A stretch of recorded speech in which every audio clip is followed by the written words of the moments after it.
What up, everyone? You're watching Profiles and Drive, the place where I invite amazing people to share their story, sit here, and share the lessons that they've got, and the struggles they faced, the challenges they faced. I know I'm getting redundant here because I'm getting excited because I invited my friend Ryan, who I never thought would be in the studio, because I discovered who he was like about a year or two ago. I was like, oh, cool, he's a life coach. I want to invite him onto my show.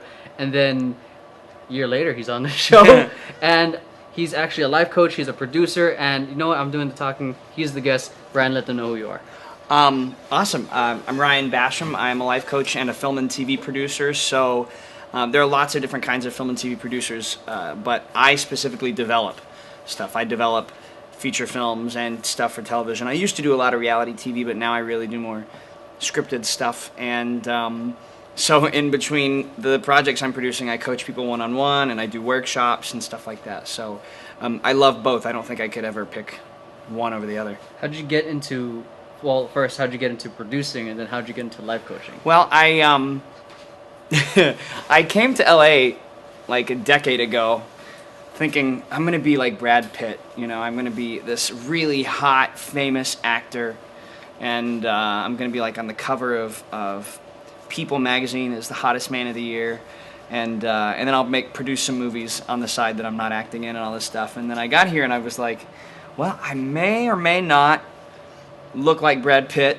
and I just thought, you know, I really enjoyed acting, but I really loved producing. I didn't realize how much I loved it until I got here and started producing little stuff, and I really didn't love the climb up the actor ladder, going to auditions all the time and stuff like that. Something I just didn't enjoy. I'd much rather sit on the other side of the table and be auditioning actors for something I'm producing than to go audition for commercials over here and then little speaking roles on a TV show over here and all this stuff. And so I started focusing on producing, and then one day I discovered I wasn't calling myself an actor anymore. But here I'd produced all these short films, and I started producing feature films and reality TV, and then I got into documentaries for a little while, and it just kind of happened. It's cool. I always knew I wanted to make a difference in the entertainment industry and create work that people would remember, but I wasn't super attached to what it looked like, and it just kind of evolved into what it is today. Oh wow! So how did you? We were talking before we started rolling, but how did you get into life coaching? I resisted calling myself a life coach for a long time, but I've always been the kind of person that gives advice to people and that people come to. Yeah. And I got to a point where people wanted to take me to breakfast and lunch and dinner and coffee for my advice and my mentorship and all this stuff. And and it's funny because and oftentimes it was people who were twice or three times my age, which was cool. But really? Wow. Yeah, it was gratifying but also humbling to have really successful people much older wanting to talk to me, but didn't have time to work because I was always out talking to somebody. You know, so somebody was like, you know, when you start charging for this, you're going to make a lot of money. And so I thought, that's a good idea. So I started charging to coach people basically, and I started having more money and more free time because fewer people wanted to get together because I was charging, and they're like, well, I don't want to pay you for your advice, I just want you to give it to me for some coffee. And so when I started putting value on what I offered, there were some people who didn't want to pay for it, I guess, and then there were people who did, and now I make a whole bunch of money as a life coach, which I never ever thought I would be, and now here I am. And I used to just be like an advice giver, which is not really what a coach is. Yeah. But I thought it was, but I've been doing it for a long time now, and now I know how to coach someone as opposed to just give someone advice and then charge them for it. There's a difference, and I didn't know that at the time. What's that distinction? Because I don't think everyone knows that. What's the difference between coaching someone and just giving advice? Well, there are lots of people with great opinions, and oftentimes their opinions are spot on. Yeah. But that's not a coach. That's someone who's right, and that's not really. Okay. You know what I mean? Yeah, that doesn't actually make a difference in anybody's yeah. life. You know. I know a lot of people who like to just show up in someone's life, have all these opinions about their life. Maybe they're right, maybe they're not, but they think they're right, and then hop out, and they think they've made a difference, which is really making it about them. You know. Oh, wow. But as a coach, my job is, even if I and I do read people like books. I can pretty much see what's going on with them before they say hardly anything. But my job isn't to tell them what I see and just read them like a book, like I'm reading an instruction manual. My job is to coach them into discovering it for themselves. And it's not like I ask loaded questions, like I know where I'm taking them. I mean, sometimes I do if there's a point that I need to land, but my job is to help them see what they're not already seeing, so they can discover whatever the answer is for themselves. And oftentimes it's not what I think it'll be, but what I think it'll be doesn't matter. What matters is that I open up new possibilities for them as their coach, then they discover where they needed to go with it. Gotcha. And then it's on them. I mean, I support them and I encourage them, but it's on them to do something with it. You know, I mean, I can only go so far, just like a personal trainer or health coach. Yeah. You know, you can't force somebody to eat healthy foods and force somebody to work out 3 times a week if they're not, you know. So it's the results are theirs to get, but they have me as an ally as opposed to doing it on their own, or you know, having a friend who encourages them. But the thing about having an encouraging friend is your friend is your friend and your coach is your coach. So, you know, your friend is probably more likely to sell out on you and be nice to you and enable you and let you get away with your, you know, with your bullshit, you know? Yeah. So it sounds like coaching, it's more like you're, this is the way I'm sort of processing it. Like say someone's working hard compared to just going to I don't know, the Olympics. You're just given the medal. There's no value to that. Yeah. But you work your butt off and you sort of discover your own way to work to get there. No, it's not hand given to you, but you sort of earned it. Yeah. That you've earned that medal. So it sounds almost like that. Yeah, absolutely. I mean, you know, I can be your friend and I can go swimming for you if your goal is to be an Olympic swimmer, and just show you, like, this is how you do it. See, I'm swimming. Or I can be on the sidelines watching you swim as you're swimming and give you feedback in real time. So notice that your breaststroke is really wide, or I don't know any of the swimming terminology, but whatever it is, you know, and help you see what you're not seeing. So actually I have a friend who is a competitive swimmer, and he was teaching me how to swim a year and a half ago or so, and he would watch me swim, and then he would show me, like when I was learning how to do that thing where you put your arm over and then breathe at the same time, you know? I'm still learning how to get that really right. hard to do. And especially, I have a little bit of a fear of water, and that's one of the reasons why I wanted to learn to swim competitively, so I could be like, instead of being afraid of the water, I own the water, which I'm still working on. Boom! Take that, water. But what I didn't realize was there's something about the way your head is in line with your spine when you do this action, and you can. What I was doing is I was picking my head up like this, which was ruining my stroke. And I thought, like, my subconscious mind was like, oh, I got to pick my head up so I can get air, you know, get my head above the water. But I wasn't trusting myself to turn my head enough. And so I was lifting my head instead of just turning it. And so it totally ruined my stroke. But I would not have been able to figure that out on my own. And most people are like, oh, I've got this. I can do it on my own. And with life, that's just how most people think. And the truth is that just doesn't work. You know, it's important to have feedback from not just yourself. A life coach is for somebody who's ready for a life coach, not somebody who is in need of therapy for PTSD or stuff like that. That's not what a life coach is for. I don't do that stuff. That's what you need a therapist for. Therapy is for somebody who has something psychological going on that should have a treatment plan. A life coach is also not for somebody who is, you know, I'm happy with life, I don't really want to change much. You know, a life coach is for someone who is committed to creating new, unparalleled, unprecedented results in their own life, and is smart enough to know that when you're creating something new, you want a team. You don't want to do it alone. You know, so I'm not leading the charge for them, but I'm their advisor. You know what I mean? So, so that's my job as a coach. Okay, so that really clears things up, because I've heard the confusion between therapy and then there's life coaching, and some people try to sort of mix and match the whole thing. Well, I think there's a gray area where people think I must be in therapy for blank, but there is a field within life coaching where that has to do with emotional intelligence, and there can be an opportunity there in the right circumstances for a life coach or a trainer. And it's like a trainer is like Tony Robbins is a trainer, so they're a life coach kind of person, but they do workshops on large scales and they facilitate big things. And there are circumstances where a workshop facilitated by a trainer is a great place to break through, maybe some traumas, but also some limiting beliefs or some whatever that, some stuff that everybody has, like dad issues, mom issues. And I know a lot of people who are therapists who recommend doing those kinds of workshops to get past whatever that thing is. Because if I'm sitting on the couch talking to my therapist twice a week for 1 hour, each meeting, we don't get very far before the hour is up.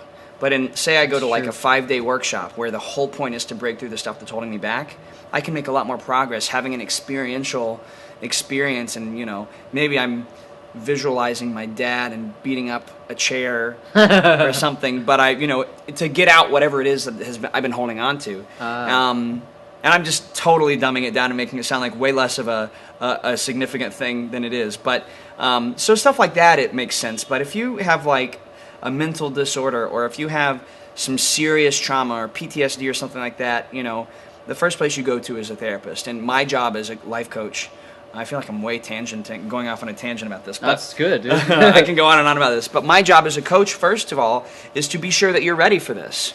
So I don't. A lot of life coaches just take people on. I don't do that. My job is to make sure that you're ready, which means I have a trial period, but it's not. I mean, of course, if our relationship isn't working, there's no need for you to be paying me to coach you. But also, the trial period's you. Like, if you're my new client, for the first 3 months, I'm making sure that you're worth my time. Because you may be paying me, but ultimately my time there's no value I can put on it. It's priceless. Yeah. So if I'm coaching you, you get to be present for your coaching calls and actually taking action on the things you said you were going to do and creating results for yourself, because otherwise you're not ready. And what's the point? That's true. You mentioned earlier, because I wanted to bounce out with this. You said when you discovered your value, and a lot of people, well, I'm not going to say a lot, but people who want to help people generally end up just giving so much of their time, and they end up being sort of used and abused by people who just want to take it but never take the advice. So how did you sort of discover, like, for me, when I share with people, like, I just want to help people get fit, healthy, and whatnot, and then they ask me, why don't you just do it for free? And then how did you discover your own value? That's a really big topic, because I think it's important to be aware of your value and charge what you're worth. Yeah. But at the same time, I think you should always be giving it away. Yeah. So for me, it's a matter of walking a fine line and finding, where am I giving it away in a healthy way without expecting anything, and where am I standing for my value? And the truth is, if I am in a position where I'm not getting paid, but I'm doing the work of a full-time employee that's not just putting 40 hours a week in, but 80 hours a week, making a real difference in other people's lives and supporting them and making great progress or whatever that is, and I'm not getting paid, then I'm missing the boat. Yeah. So I get to charge what I'm worth, and what I'm worth is both what I believe I'm worth and also what people actually pay. Yeah. But at the same time, as I am focusing on what am I worth and what can I charge to my current client base, it's also a matter of, I do get to give it away. Because ultimately, I believe that if you are creating what you are meant to create, then your job is really to add to the greater good of humanity. Yeah. That's my job in my lifetime, is to add something, is to be of value. And ultimately, it's not about getting paid. It's about making a difference. It's about doing what I'm here to do. So if I'm giving it away with that expectation, I can either do two things. I can not also be clear that I deserve to be paid for it and then be broke, or I can say, but I also deserve to be living abundantly, and that's how I serve. If I'm living abundantly, I can make an even greater difference. Yeah. True. So maybe when I'm giving, what I'm getting isn't directly related. This happens a lot in my life where I will spontaneously spend an hour and a half talking to somebody at Starbucks about what's not working in their life and make a difference for them, and then I'll get a phone call 2 weeks later, hey, I want you to work on this project with me, I'll pay you $20,000 just to have an opinion. You see what I'm saying? Yeah, but the thing is, it's really, I'm being a little vague and going around the bush a little bit because the point I want to get to is a little bit off, which is off topic, but not really, which is the way you create anything in your life is really simple. You are clear on what you want, you put it out there, like a lot of people say, pray about it, or they request it of the universe, or whatever that is, right? You're clear on what you want, you make the request, right? That's the first step. And then the universe does the work for you and brings it to you. The third step is, back to your job, is to receive it. So my job is only to request it, first step, and then third step, receive it. The second step of it actually happening is out there. If I notice that I'm doing a lot of work and not receiving anything for it, it's not because I'm not worth it. It's because I'm choosing to not see value in what I'm doing. Therefore, I'm not being willing to receive it. You see what I'm saying? Yeah, I see that. So it's like, if I'm requesting things to the universe, I want to make at least $10,000 a month coaching people with their on their nutrition, we'll say. Yeah. But I'm only getting like $2,000 or zero a month. You know, that doesn't mean that it's not out there, right there, waiting for me to receive it. It's like FedEx dropped off the $10,000 a month at my door, and it's leaning up against the door, but I've decided it takes forever to get to the door and open it. You know, it's like in Home Alone when the kid in Home Alone sets all the traps and stuff. It's like I set my own traps between me and the front door to go pick up the package because I believe I have to work hard to get there. So that's an optional belief. It's not like a law of the universe. I have to work hard first. Yeah. I'm not saying don't work hard. Working hard is awesome. But I'm saying there is doing good, awesome work that I love doing and it fulfills me and brings me alive and it's my purpose. And then there's I have to struggle before I receive. Which are two separate things. Okay, it's that it comes back to the mindset of it? Yeah, totally. It's a have to versus a get to. Like I love to do to put together, like to go interview cinematographers and sound editors for movies. I love to do that. I mean, if I'm hiring a cinematographer or sound editor for a movie, you know, I love going through demo reels and checking out resumes and looking at what they've worked on before and then interviewing all of them and then maybe a second interview with a few of them and then picking one, and I love all of that stuff. So I want to do those things. And so to me that's not hard work. It's work, but it's not hard. Other people outside of like your perspective, like outside of you, might see it as hard work. Yeah, exactly. And so making work hard is a choice, but also, you know, the truth is, if I ultimately decide if I want to receive $10,000 this month, free and clear, no work required. I'm requesting that of the universe. You know, I don't have to go do anything before the money gets here. It's just an offer on the table, and it comes out of nowhere. That'll happen. In fact, that did happen. So this past month, I said, true story. On March 27th, I said, I'm intending to freely receive $20,000 in the month of April from unexpected sources, free and clear. And I focused on that every day beginning on March 27th. On April 4th, I did not expect this at all. Somebody asked me to do, well, I don't know if I can say what the job is yet, but it's a really cool thing that is perfectly in line with my vision. That's like on my longer list of things to do in my life. It just wasn't on the top of my list at the moment, right? But it just showed up. It just showed up. And the pay for it is going to be at least $20,000. Jeez. Right? Up front. So, I know some people watching this might be a bit skeptical on like how that works. Like, you put it out there, it almost sounds like law of attraction. Yeah, it is the law of attraction. But the thing is, people like... It's easy to take something like the law of attraction and go, oh, well, that's bogus bullshit. And I'm like, you are right. Whatever argument's done right there. But whatever you believe is true. Yeah. You know, and this is not like just a woo-woo nice idea that you can hear about on a YouTube video or in a book from the New Age section.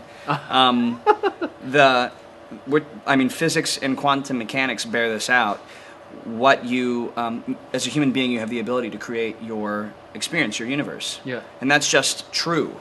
It's not like a nice idea. That's what physics and quantum mechanics show us. None of this is really real. We observe it, and therefore it is real. We literally create it. Mm-hmm. And if I create my experience, then why wouldn't I explore the possibility of being the master of my own destiny and creating what I wish to create? Mm-hmm. And I wouldn't sit here saying to you that these things work if I didn't have experiences in my own life. Yeah. But what I know for sure is true, whether or not you are open to the idea of the law of attraction or not, whatever you believe, you will be right about. You always find evidence of what you already believe. The human mind receives 800 million to a billion bits of information every second, with all your five senses and, you know, maybe your sixth sense or whatever, right? And it only has the capacity to choose 6 to 7 bits of information to show your consciousness. Jeez. So between 800 million to a billion bits, down to 6 or 7, right? And so how does your brain, how does your subconscious mind filter out what to show you and what not to show you, based on what you believe? Huh. So you always find evidence of what you already believe. So if I know people who are mad about, like I have friends who are actors and actresses, for instance. This is Hollywood, so play to my audience here. Who have been here for a decade or 2 decades and have not booked anything substantial. You know, they're still making money with their side job, whatever that is, and that's how they live. And they're bitter about. There are people who got here, like who were flown here from wherever they were in, like in Australia or somewhere, and were flown here by a major studio to audition for a TV show, and they got the lead or this big movie, and now they're a big movie star or whatever that is. You know, they're bitter about that happening, and they are right about how unfair it is. They are right about how that happens to other people and not to me. They're right. They already believe it, and they're right. Huh. It's true. So, you know, we can go back and forth, and I have with people before about how you actually change that, but the fact of the matter is, if you aren't willing to change what you believe, when your beliefs don't serve you, Yeah. game over. Huh. That's it. There's nothing more to discuss. A belief is just a thought that has been repeated long enough to stick. So how do you start shifting all that? Change what you think about. I can't control the universe. I really can't. I can make requests and the universe, you know, provides. Yeah. You know, my favorite quote is, "At the moment of commitment, the universe conspires to assist you." Oh, I love that. Isn't that great? Yeah. But I'm not, it's not like I am at a control panel and I just, you know, change whatever I want. It's bigger than me. Yeah. But I can control my mind. And all my beliefs and all the ways I go about things and all my habits, those are all choices I've made repetitively that now they are what I normally do. Now they're my repetitive thoughts, and now they're my beliefs. So I can retrain my mind to think different things. And I think different things, and I've got to be committed to this. I'm not, if I'm testing it to see how long it takes to fail, it's not going to work. But if I'm really committed, you know, to believing that I'm worthy of making lots of money for coaching people, which is always really a part of my journey, I've got to focus on that thought every day. There's a great book called Ask and It Is Given, and one of the things it talks about doing is focus on a thought that you want to become part of your new thoughts, your new reality, because your thoughts become your things, for 68 seconds at a time. I think it's 68 seconds. That's what I normally do. And if you can focus on it for 68 seconds at a time, you're already setting the wheels in motion to make it happen. So I make a practice of regularly focusing on whatever my new thought is that I want to embody, 68 seconds at a time. Huh. So maybe I'll start once a day and twice a day, 3 times a day, until it's just what I think now. Huh. So it's like almost like going to the gym. It's exactly like going to the gym. Like because I used to, I was like a chubby guy and I was so You were chubby? intimidated. Yeah. Oh no, I've seen pictures of you chubby actually. I've seen pictures of you, and then I saw you change your shirt earlier. I was like, all right, this is a man who knows how to make change. And then I used to be so gym intimidated. I was like, Really? No, yeah, I hated the idea of going to the gym, and then showing up every day, and I couldn't even. I talked to me 2 months ago. I couldn't even do a pull-up. Really? Yeah, because I switched from weights and started doing more calisthenics, which is more the bar work, pull-ups, all that. And because I saw some friends do some really cool tricks, and I'm like, I want to do that too. All right, I got to get my pull-ups down. And then, I go to one of the local parks that have like this sort of gymnastics equipment, and I'd be intimidated when I'd see other guys doing it. I'd actually like wait until like 9 at night to actually train. Yeah. And then now, but the thing is, I just kept showing up. I kept doing it and doing it. Now I'm at a point where I'm helping other people, my friends and whoever comes to work out with me. I teach them how to get their basic pull-ups, to get their basic strength using their own body, and it's pretty cool because bouncing off that idea, putting it into practice every single day, eventually it'll get stronger. Almost like absolutely almost like the gym of your mind. Absolutely, it's exactly the gym of your mind. That's the thing is we think about working on our bodies, but our minds and our spirits are things to work out too. A lot of people I encounter are attached to already keeping their mind where it is. So instead of expanding their mind, they're always trying to shrink the world down into fitting into what their mind already accepts. And I mean, there's a fine way to live. I mean, people don't die from it, but you don't create extraordinary results that way. That's true. I mean, Hilary Swank is an two-time Oscar nominee. I think she's won also, and she grew up in a trailer park and didn't get her GED until she was in her late 30s or 40s or something like that. Really? Yeah. I mean, it's not as if she was related to Hollywood royalty or something. Yeah. But she came to Hollywood committed to creating something greater than she had evidence was possible in her personal life. I mean, she saw people on TV that she knew were famous and had gotten there from, humble beginnings or whatever. But she was committed to recreating, or rather creating from nothing, something that she had no personal, in real life evidence of. Yeah. And what that required of her was to expand her mind and her thinking beyond what she already knew was possible. And she did it.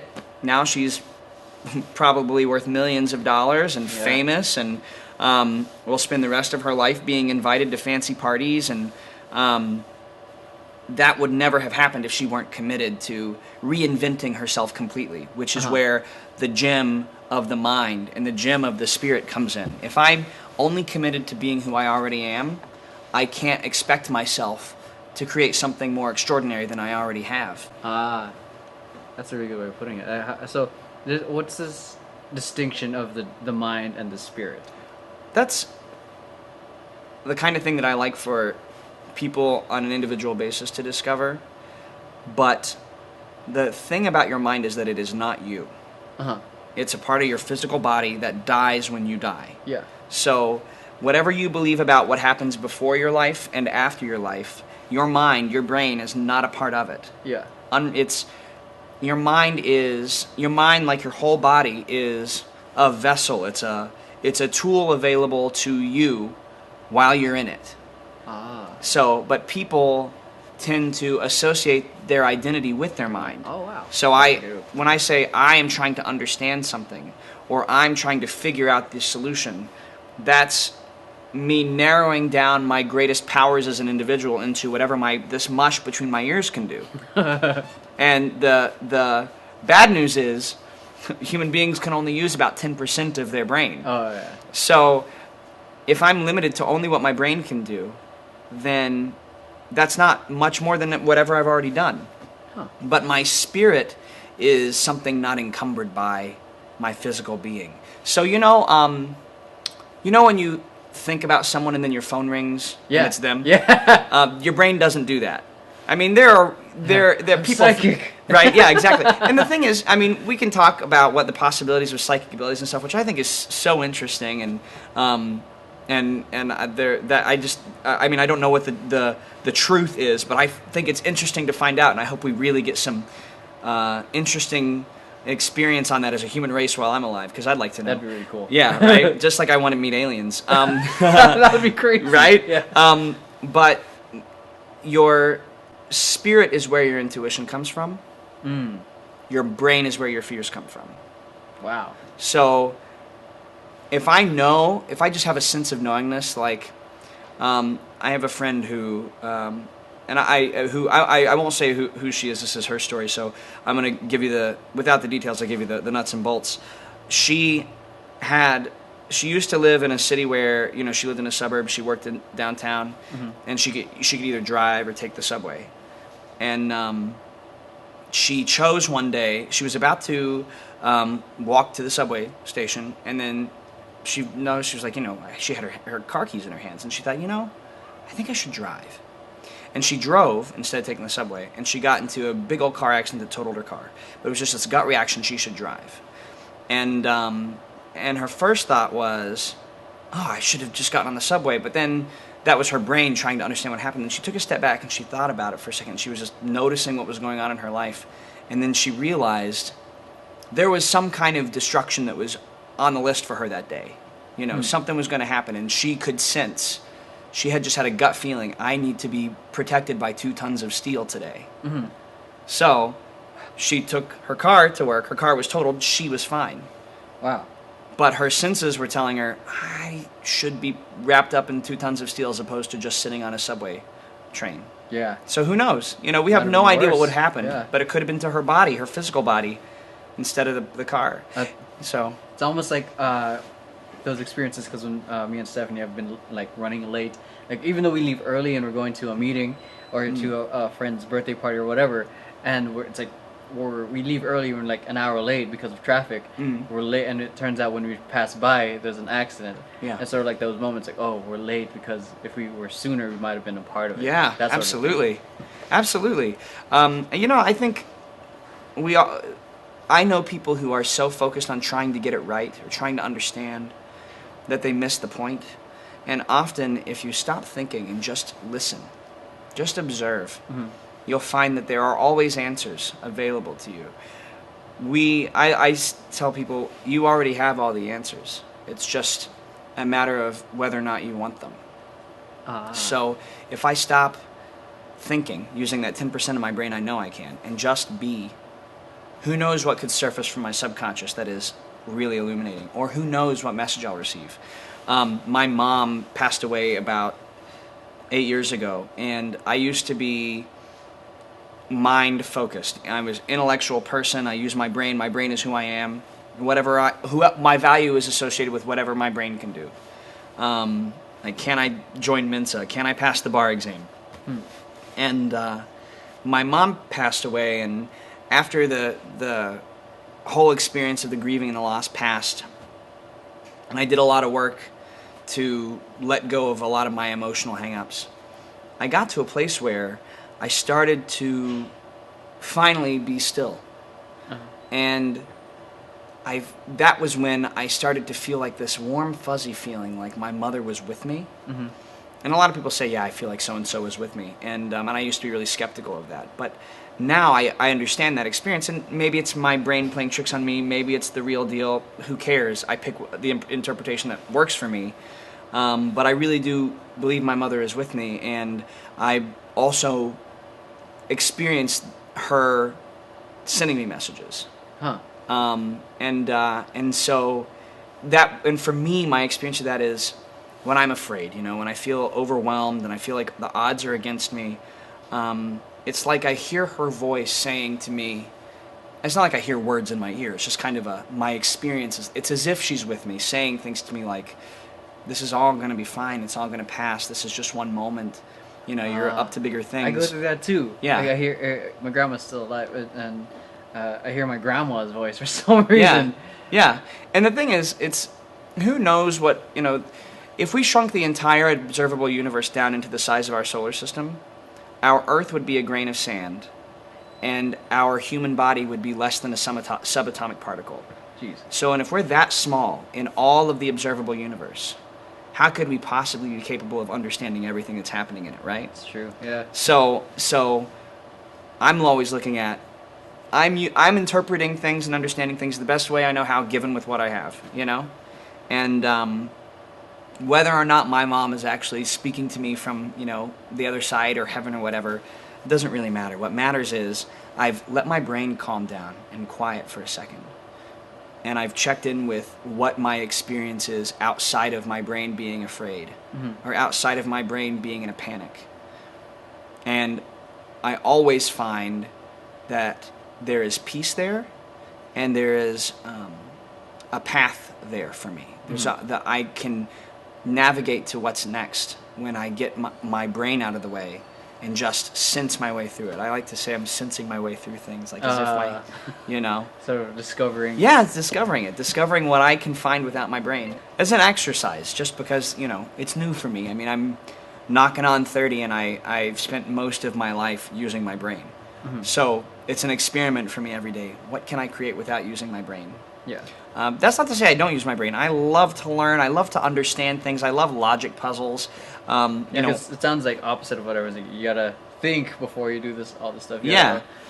Well, I do this. There's this leadership program that I occasionally go volunteer to coach. And one of the things I was saying to my students recently was, thinking before you speak sounds like a nice idea. But while you're thinking, someone else is speaking. And even if they were wrong, they still got to speak. And you were still second or third or fourth or last. So people heard them first. They had the greatest impact, and then you came along later. Dang. So rather than practicing thinking and then speaking, I say it's better to get in the habit of speaking, and then have your brain catch up with the thinking on the speed. Wow. So I used to, when I was younger, I would find myself speaking, and then as the words were coming out of my mouth, my brain was going, if I could go back, I would have tweaked that in this way or that way.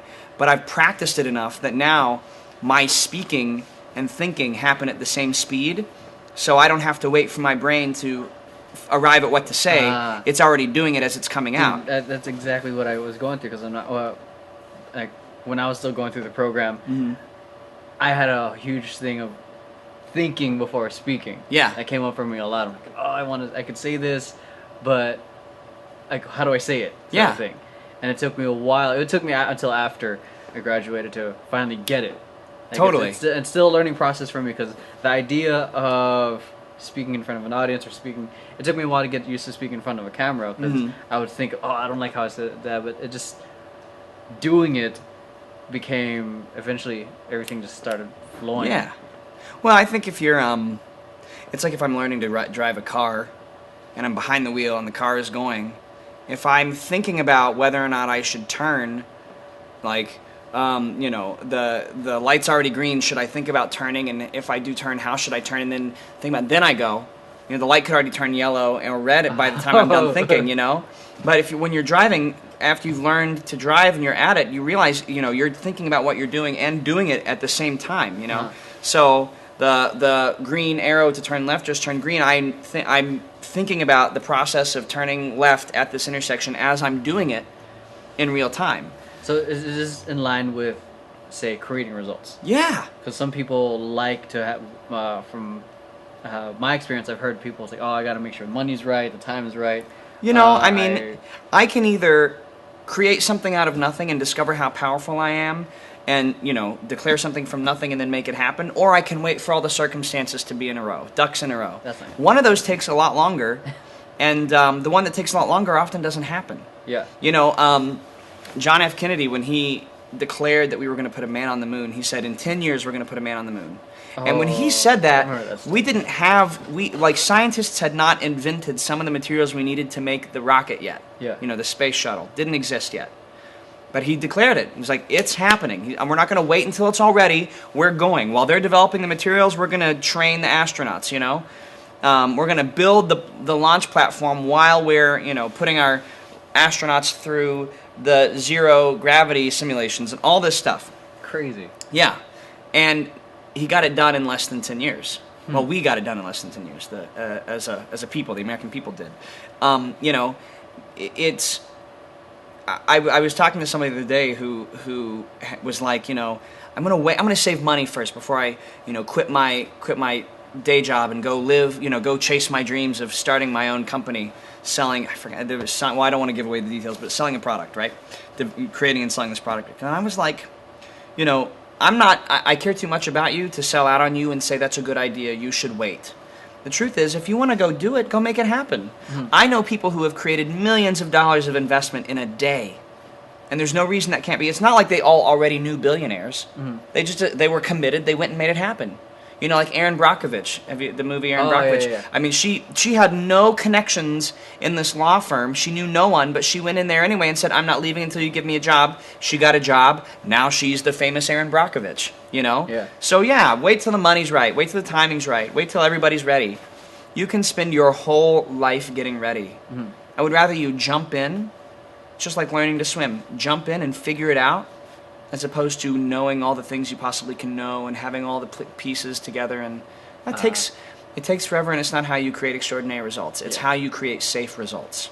That's a great way of putting it. A lot of what I'm hearing is about selling out too. So, and your job as a coach is you don't sell out them, but how does a friend not sell out them? Because it can come off, and I feel like it may come off as like, hey, who the like. You know, sure. It can come off as that. So how do you do that? Well, first of all, you're either coming from love or you're coming from being right. Those are really the only two choices. So I always ask people, if you have something to say, are you coming from loving that person and wanting to make a difference, or are you coming from being right about it? Gotcha. And then the second thing is, if I have something to say to somebody, I ask for permission first. Okay. You know, because if I'm stepping out of my friend relationship into this honesty, possibly coaching relationship, even for a second, I'm asking for permission. So I want to tell you something, I want to say something to you, but I'm afraid I'm going to upset you. So I just want to know, do I have your permission to be honest with you, even if you don't like what I have to say? And then if they say yes, then you've created permission and a space. If they say no, then don't do it. Because if you have something to say to somebody and they're not interested in hearing it, it doesn't matter if you say it. It's going to piss them off. Yeah, it doesn't matter. And then there are some personality types that are not good at receiving any kind of feedback anyway. And so, you know, you're going to piss them off regardless, but the best thing you can do is ask permission first. Ask permission first.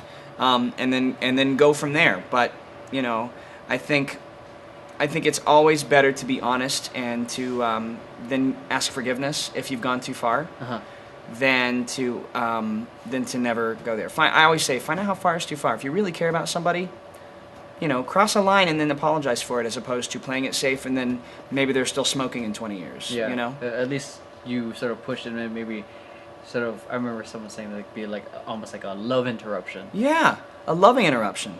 Yeah, it doesn't work to be timid about being honest. So I've seen people have something they really need to say to somebody, but they're timid about it. They're not confident about it, you know? Or they're passive aggressive about it, which is the worst. You know, and that's just a different kind of selling out. You know, if you don't have the guts to be honest, then you shouldn't be doing it, because you're not ready.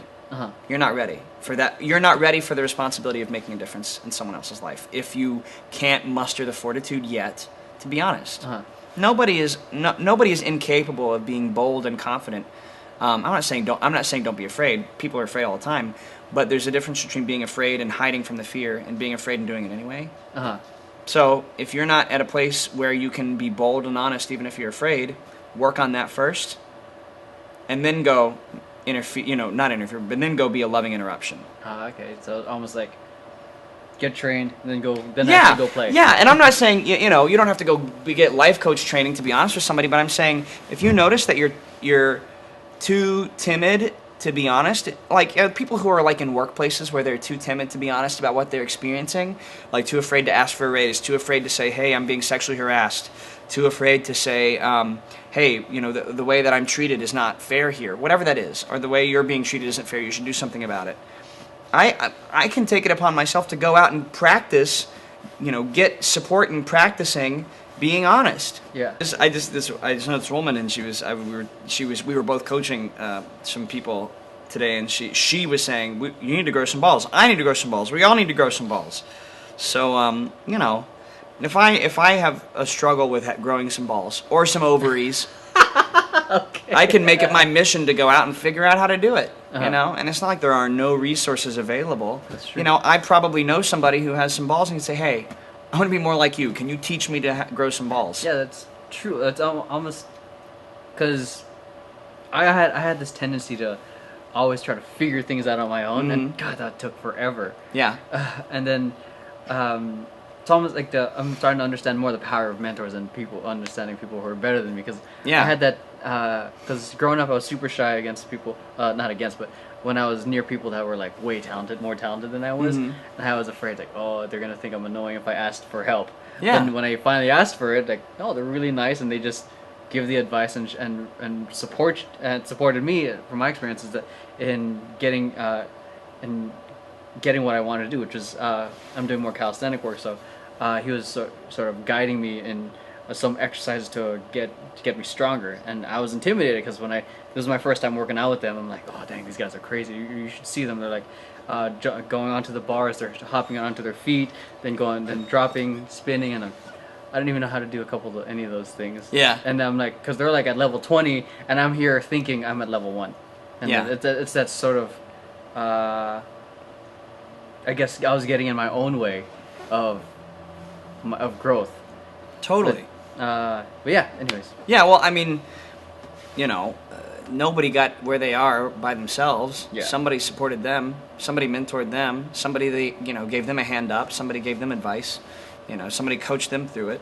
And you can always ask. People might say no, but what if they do say yes? Yeah. You're already at a no. You might as well ask. Maybe it'll turn into a yes. That's true. And a lot of people like to help. Most people like to help.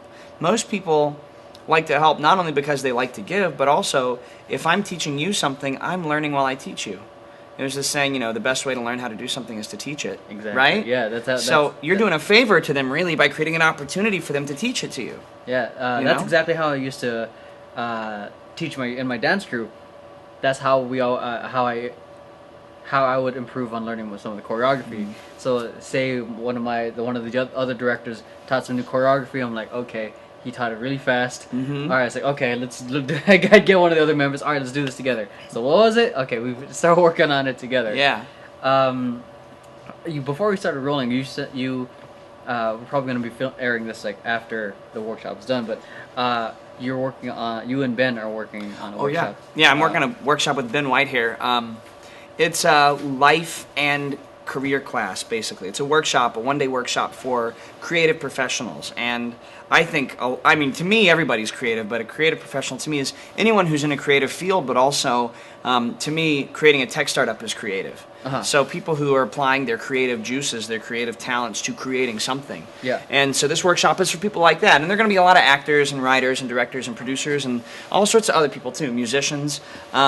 And so it's based on the premise that in order for your career to work, your whole life gets to work. It all comes together. There can't be a separation like, oh, I'll focus on this one part of my life and hopefully eventually I'll get good at having personal relationships or you know what I mean? Yeah. It all comes together. All ships rise with the tide. So Ben and I put this workshop together because we saw that this kind of basically emotional intelligence education isn't readily available to creative people. And so we wanted to create an opportunity for that. We already make a lot of money doing what else we do in life. So this is not like a thing we're doing because we really need the money or something like that. It's because we really care. We actually genuinely care about people. We are the kinds of people who like to pay it forward, who like to teach and coach. And so we created this because we want to create an opportunity for other people to benefit from what we've learned. I mean, between the two of us, we've been in the entertainment industry for 15 years, and between the two of us, we've been in business period for more than 20, and we've learned a lot. And we want to create shortcuts for people that weren't available to us. And we actually genuinely get a high on life kind of thing when we're doing that, and we don't get to do it often enough. So we both decided, it's time to do something, and we're best friends, so we just do stuff together anyway. So we created this workshop in the second half of May of this year, and we might do it again if it's well received and if there's a demand for it, and if we have time, because he's got a couple of film projects that are about to come together as well. And we're really excited about it. It's called Creative Life Work because you know, for your creative life to work, it all gets to work. So creative life work, making your creative life work. Yeah. We came up with that in 5 minutes, and we were like, ooh, that was good. Let's get a logo made. So like we came up with that, and 5 minutes later, we were emailing our friend who does logos. We're like, can you make a logo for us? And yeah, so creativelifework.com is our website, and there's this video on there right now of us being goofballs and just talking, and where we explain a lot of it. And the idea is we want to bring people together, give them an opportunity to learn more about their own emotional intelligence and learn skills for social media and life planning and career planning and setting goals and strategies to make things happen in their lives and in their careers. It's a lot about planning and goal setting, a lot about how to use the tools at your disposal, and also how to be in the right mindset, have the right emotional intelligence set going where you want to go. Yeah. You know, if I came to Hollywood to be, you know, an Oscar-winning director, and all I can ever focus on is, you know, directing little short films that have no budget while I'm working at Starbucks and also being somebody's personal assistant. You know, if I'm focused on my personal assistant job and my Starbucks job and the shitty little film that I don't even want to do, I'm not going to ever get to make my big film that's going to win me an Oscar. Yeah. So it's just as much about emotional intelligence and my mindset, like I'm focused on the prize, eye on the ball, as it is having a plan to get it done. Because everybody can make a plan. Yeah. Making a plan isn't that hard. Yeah. It's actually having the mindset and the commitment such that even on days when I don't feel like doing anything, my feelings are irrelevant. I'm committed. Yeah. I get it done. I actually follow the steps, and then I actually go get the support I need.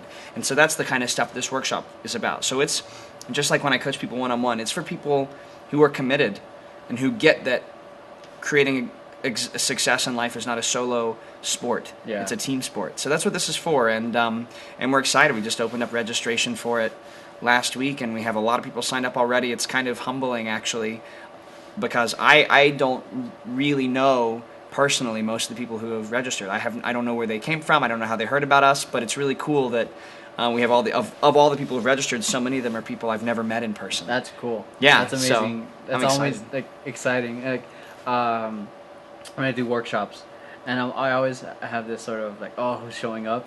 Yeah. And then when I see like the crowd's packed for the teachers that are going to be teaching the choreography, I'm like, holy crap. Yeah. It's always humbling seeing strangers to come to your event. Like, oh my gosh, they found out about us through this, and they're getting to experience what we're going to teach them. Yeah. That part's always fun. You said you got here like about a decade ago. Yeah, about. I'm trying to think about it now. I can't remember exactly. I guess from point A to like now, like what were some of the struggles that you faced? Well, actually, one of the first things that happened when I got here was I had a survival job. Some people call it a thrival job, which I think is cute. That was not at all related to anything I wanted to do, but I was in a position of influence in a very big company, and I made a lot of money.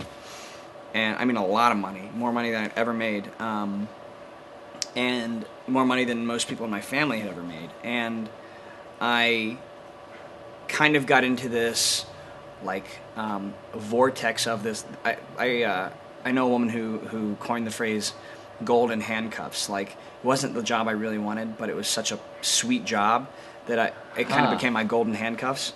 And I was restricted by that, and I started kind of getting in this vortex of, oh, maybe I should just stay with this company and see how far I can take this. And because I was really good at it, and I made all this money. I spent all of it. I lived in this really nice apartment and went out to really nice dinners every night, and I paid for other people's food all the time, and I paid for other people's surgeries.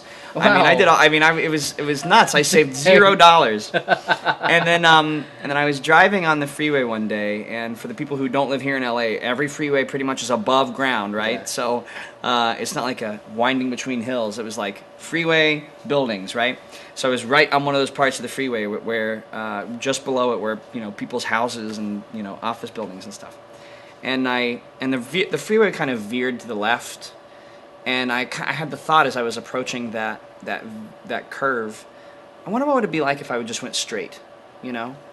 and I kind of played out this scenario in my mind of how my car would ricochet off the thing and go over, and then I realized about 45 minutes later, I was like, oh, I guess that would mean I would be committing suicide. And Wow. and it kind of scared me, which is actually that's one of those times when your brain is supposed to scare you, because that's a survival instinct, you know? Like, there's a lion about to eat me in the bush, I should be afraid and run. That was a legitimate reason to actually be scared, you know?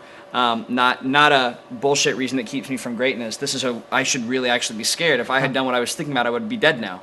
And I was like, you know, this is not okay. I need to change this. It was a wake-up call for me. It kind of shook me out of what I was in. And so 2 weeks later, I quit my job, and then I all of a sudden wasn't making all that money anymore, and I got a job that didn't make hardly any money, and I hated it. It was like my bridge job, but I hated it so much I didn't even get out of bed some days. I was so depressed.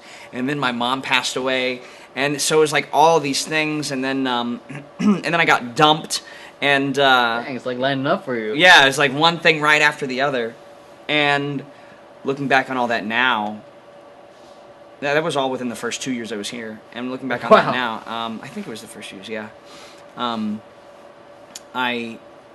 I realized that was all supposed to happen. You can't fully understand what you do want until you're very clear also on what you don't want. So that contrast for me was important, but also I would never have gotten where I wanted to go living life the way I was living. So I needed a wake-up call. I needed my world to be radically shaken. And I learned a lot of lessons that I needed to learn. And there's this thing Oprah says, and I'm going to paraphrase it, but basically she says, first you get a whisper, and you get a tap on the shoulder, and you get a nudge, and you get a shove, and then you get pushed over, right? Yeah, I love that.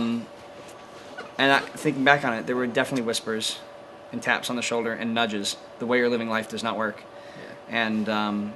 And so that was my wake-up call. And I've had a couple other times, too, where you know, the recession totally happened at a really inconvenient place in my career. Like, it was right, there was this sweet spot, you know, there's sweet spots in your trajectory where everything could align and just rocket you off somewhere, and that did not, the opposite happened when the recession came, and I went down instead, and but that was also really great, actually, thinking back on it, because had I stayed on the path I was on, I would have ended up somewhere that looked like where I wanted to be, like it was similar, but it wasn't what I really wanted.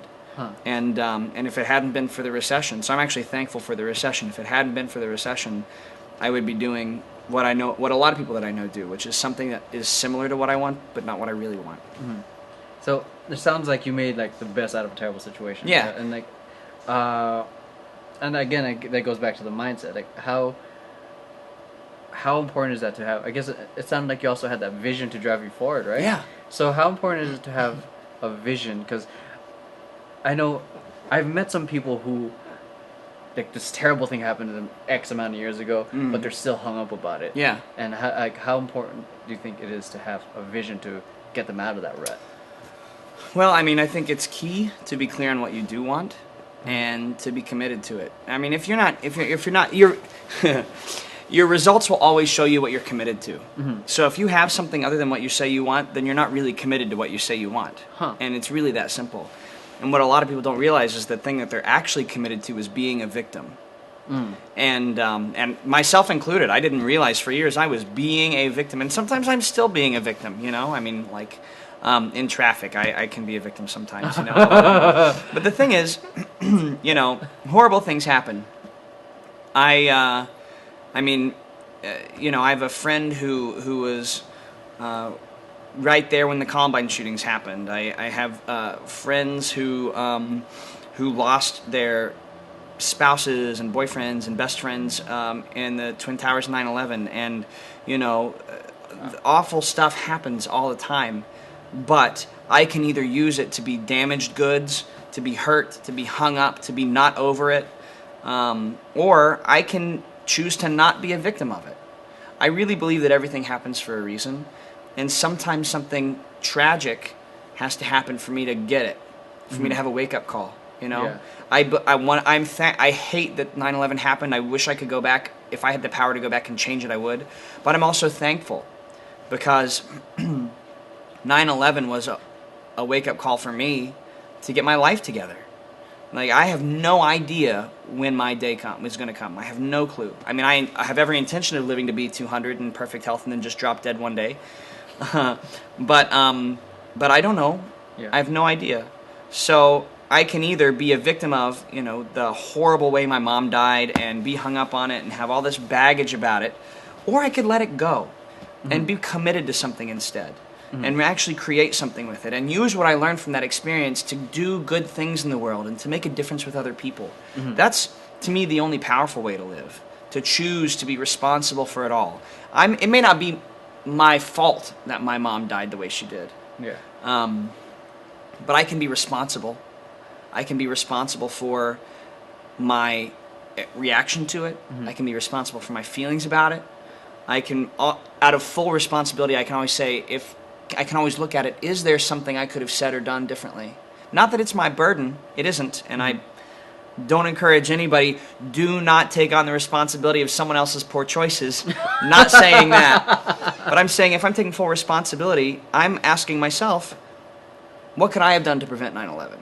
You know, what can I have done to prevent the genocide in Darfur? What could I have done? Yeah. And or what can I do, and this is really powerful, what can I do to be sure it doesn't happen again?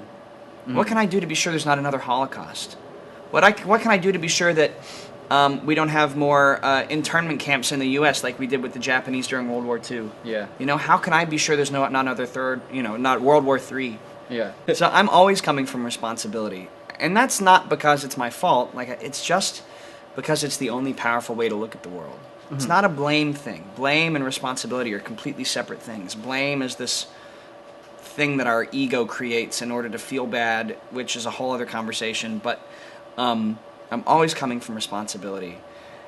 And, you know, ultimately, if it's to be, it's up to me. Yeah. There is no one who can create the reality that I wish to see other than me. I mean, I can enroll other people in the vision and bring them onto my team and bring them in line with it and bring them on board.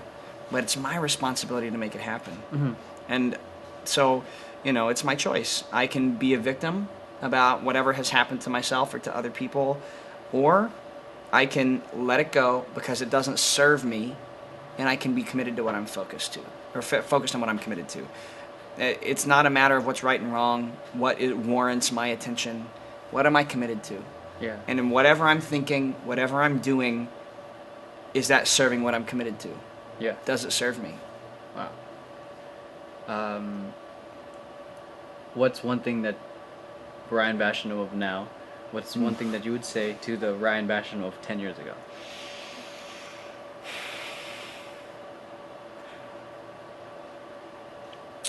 I would say let it go. Which is that song from Frozen, Let It Go, that just comes into my head. It's been a theme lately, I think, in everybody's life, not just mine. It's like the most popular song ever. But I would say let it go. Let go of making burdens out of things that aren't my burden. Letting go of blame, letting go of guilt, letting go of shame, letting go of limiting beliefs. Letting go, just letting go. My only job, and this is something I did not get 10 years ago, because I was like, the only way that I knew I mattered was because I was suffering at the hands of some limiting belief I had. A lot of people, it's a common thing for human beings to do, is I only know I'm alive because I'm suffering. I only know I matter because I'm suffering, you know?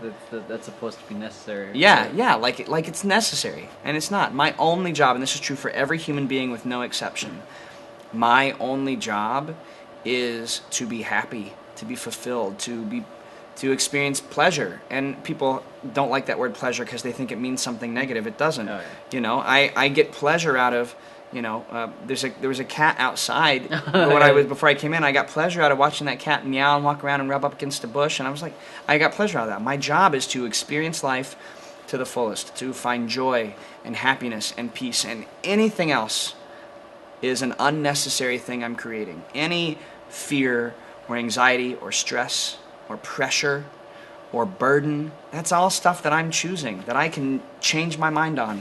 I can choose differently at any moment. And that is what I would say to myself 10 years ago. Wow. And I will probably always be saying that to myself, because I'm human. Yeah. So no matter what I do, I will always have an inclination to be stressed out about something or to be angry. Yeah. You know, we're all human. That happens. But I hope I never forget to let it go. Because if I'm not happy, I'm missing the point. All right. Last question. What's the one thing driving you to keep doing what you're doing today? Making it about other people.